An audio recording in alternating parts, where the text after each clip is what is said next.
Assalamu alaikum. Welcome to new lecture. It is a sphere in Cartesian plane.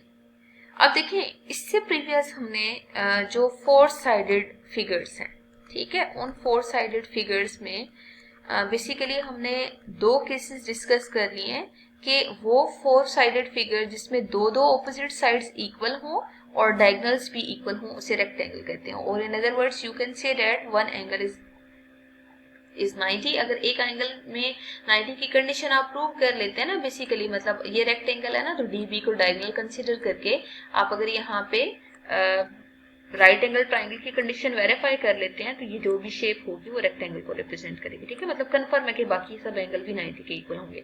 लेकिन अगर ये rectangle नहीं है तो पैरेललोग्राम होगी, और पैरेललोग्राम तब होगी जब दो दो ऑपोजिट साइड्स इक्वल भी होंगी और पैरेलल भी होंगी, बट उसमें एंगल अदर देन 90 होंगे. ठीक है, अब हम देखेंगे कि वो शेप स्क्वायर कब होगी. ठीक है, तो स्क्वायर की कंडीशन ये है कि फोर साइड्स इक्वल, सबकी सब साइड्स इक्वल हो. ठीक है, और इक्वल होने के साथ साथ ना फिर इसमें आप चेक करेंगे कि डायगोनल्स इक्वल हैं या नहीं. ठीक है, अगर डायगोनल्स इक्वल हो तब भी, और you can say that if all angles are 90 degree.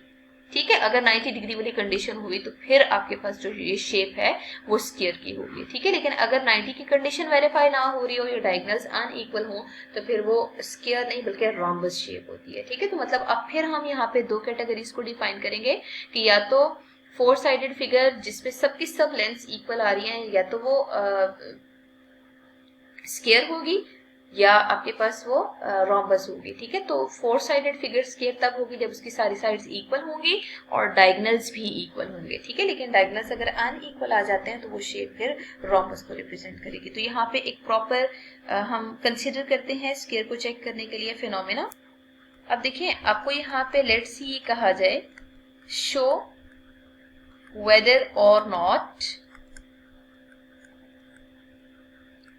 The points -1, 1, 5, 4, 2, -2 and -4, 1 form a square. ठीक है, देखिए अब हमें चेक करना है कि ये स्क्वायर बना रहा है या नहीं. तो बेसिकली अगर 4 पॉइंट्स है ना तो 4 पॉइंट से क्वाड्रिलेटरल शेप बनेगी. तो अगर क्वाड्रिलेटरल शेप में चारों साइड्स इक्वल आ जाती हैं और उसके अलावा डायगोनल्स भी इक्वल होते हैं तो वो स्क्वायर की कंडीशन को वेरीफाई करेगा. ठीक है, नाउ हम ऐसा करते हैं कि लेट कर लेते हैं इन पॉइंट्स को कोई अल्फाबेट. ठीक है, let A -1 1, B 5 4, C 2 -2 and D point आप -4 1 को कर लें. ठीक है, और पॉइंट्स. ठीक है, और ये पॉइंट्स आपको गिवन है. नाउ अगर आपने स्क्वायर की कंडीशन वेरीफाई करनी है ना तो आप ऐसे करें A B distance find out कर लें. तो ए बी डिस्टेंस के लिए आप ए और बी के कोऑर्डिनेट्स को यूज करेंगे. तो 5 + 1 whole square and 4 - 1 whole square आएगा. ठीक है, तो 5 + 1 is 6 square, 6 square is 36, 4 + 1 is 3 square, 3 square is 9. ठीक है, तो answer will be basically 45 here. Square root of 45 अगर प्रॉपर सिंप्लीफाई हो रहा है तो प्रॉपर सिंप्लीफाई करें, और अगर नहीं हो रहा तो इसको एज इट इज छोड़ दें. तो डायरेक्ट ये 3 स्क्वायर रूट ऑफ 5 के इक्वल होगा. ठीक है, अब आप ऐसा करें कि B C distance find out करें. तो बी सी डिस्टेंस के लिए बी और सी के कोऑर्डिनेट्स को यूज करेंगे. तो बी और सी के कोऑर्डिनेट्स में 2 - 5 whole square plus -2 - 4 whole square आ रहा है. ठीक है, तो जब आप इसको सिंप्लीफाई करेंगे तो -3 होल स्क्वायर प्लस 6 स्क्वायर आ रहा है विद नेगेटिव साइन है. ठीक है, तो यहाँ पे 3 स्क्वायर इज 9, 6 स्क्वायर इज 36. तो जब आप सिंप्लीफाई करेंगे 45 आ रहा है, 45 का square root 3 square root of 5 आ रहा है. ठीक है, अब आप ऐसा करें सी डी फाइंड आउट करें. जब आप सी डी फाइंड आउट करेंगे तो आंसर आपके पास आ रहा है, सी और डी के कोऑर्डिनेट्स को यूज करेंगे, -4 - 2 का होल स्क्वायर एंड +1 + 2 का होल स्क्वायर. ठीक है, तो answer 6 square is 36 and 3 square is 9. ठीक है, तो यहाँ पे आप 36 और 9 पुट करें, answer will be square root of 45, और इसको सिंप्लीफाई करेंगे तो 3 स्क्वायर रूट ऑफ 5 के इक्वल आंसर आ रहा है. ठीक है, नाउ अब आपके पास लास्ट लेंथ आ रही है that is D A find out करें. तो डी और ए के कोऑर्डिनेट्स को आपने यूज करना है. तो बेसिकली -1 + 4 होल स्क्वायर और 1 माइनस 1 होल स्क्वायर आ रहा है, ठीक है। तो 4 माइनस 1 इज 3, तो 3 स्क्वायर इज 9, ठीक है। फिर 1 minus 1 is 0, 0 square is basically 0, तो 3 स्क्वायर इज 9। 9 को जब आप सिंप्लीफाई करेंगे विद स्क्वायर रूट तो आंसर विल बी 3। अब आप देख सकते हैं यहाँ पे चारों लेंथ्स इक्वल नहीं आ रही है, ठीक है।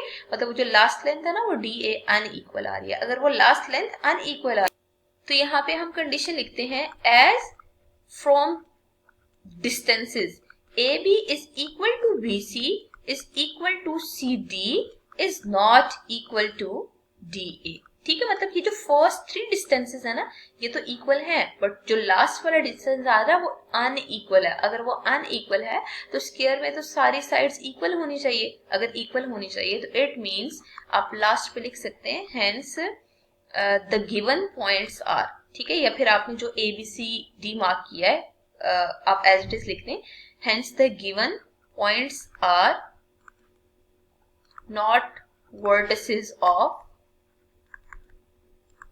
स्क्वायर, ठीक है। और अगर रीजन लिखना चाहते हैं तो रीजन भी लिखते हैं कि as in the square all sides should be equal but here 3 sides are equal, 1 is unequal, so these points are not sides of square, ठीक है। अगर स्क्वायर की साइड्स नहीं आ रही है ना तो अब हमें यहाँ पे आगे जो बेसिकली हम डायगोनल फाइंड आउट करते हैं वो डायगोनल फाइंड आउट करने की जरूरत नहीं है, ठीक है। लेकिन अगर यहाँ पे चारों डिस्टेंसेस इक्वल आ जाते तो फिर हम यहाँ पे प्रॉपर डायगोनल भी फाइंड आउट करते, और अगर डायगोनल इक्वल आते तो वो स्क्वायर होता, वाइज वो शेप आपके पास रोम्बस में कंसीडर होती, ठीक है। तो अब देखें अगर हम इसकी फुल फ्लैश समरी ड्रॉ करते हैं ना कि हमने इस फुल में क्या प्रोसीजर फॉलो किया है, तो हमने बेसिकली सिर्फ और सिर्फ स्क्वायर, रेक्टेंगल या पैरेललोग्राम इन सब कंडीशंस को फाइंड आउट करने के लिए जो 4 पॉइंट्स गिवन है ना वो ABCD भी हो सकते हैं, LMNO भी हो सकते हैं, PQRS भी हो सकते हैं, कोई से भी अल्फाबेट अगर है ना, तो बेसिकली हमने चारों डिस्टेंसेस निकालने हैं, ठीक है। AB, BC, CD और DA, ठीक है। जब चारों डिस्टेंसेस आपने निकाल लिए हैं ना तो अगर तो वो सारे डिस्टेंस इक्वल आ जाते हैं तो स्क्वायर होगा, अगर वो सारे डिस्टेंस इक्वल नहीं आते तो वो रेक्टेंगल या पैरेललोग्राम होगी, ठीक है। अगर इक्वल आ रहे हैं तो मतलब हम यहाँ लिख लेते हैं कि अगर वो सारे इक्वल होते हैं ना तो वो शेप या तो स्क्वायर को रिप्रेजेंट करेगी या रोम्बस को रिप्रेजेंट करेगी, ठीक है। लेकिन अगर वो तो उसमें दो साइड्स इक्वल आती है ना, यहाँ पे लिख लेते हैं 2 साइड्स इक्वल। अगर दो इक्वल साइड्स आती है ना तो फिर उसके लिए, और वो दो ऑपोजिट साइड्स होनी चाहिए, ठीक है। फिर उसके लिए आपके पास या तो रेक्टेंगल की कंडीशन होती या फिर आप उसमें पैरेललोग्राम की कंडीशन वेरीफाई करते, ठीक है। तो बेसिकली यहाँ पे हमने जब चारों डिस्टेंसेस फाइंड आउट किए हैं तो वो अनइक्वल आ रहा है उनमें से एक, तो ऑब्वियसली ये स्क्वायर को रिप्रेजेंट ही नहीं करेगा। इंशाल्लाह नेक्स्ट लेक्चर में हम देखते हैं कि अगर आपके पास स्क्वायर वेरीफाई हो रहा है तो फिर हमें आगे क्या करना चाहिए।